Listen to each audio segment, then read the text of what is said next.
আমার হাতে যে আমটি দেখতে পাচ্ছেন এটি শীর্ষাবাদ আম। এই আমটি হিমসাগর আম নামেও পরিচিত।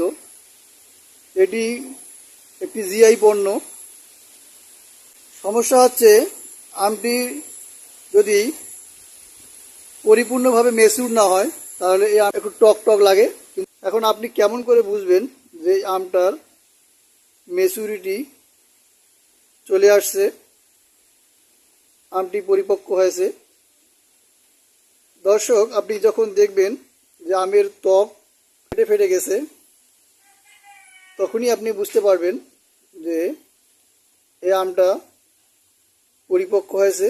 আপনি যদি এই লক্ষণটা আমের মধ্যে দেখতে পান তাহলে স্বাদ, এর যে মজা, খেয়ে তৃপ্ত হবেন। আশা করি ভিডিওটা আপনাদের উপকার আসবে শীর্ষাবাদ বা হিমসাগর আম সংগ্রহ করার উপযুক্ত সময় নির্ধারণে।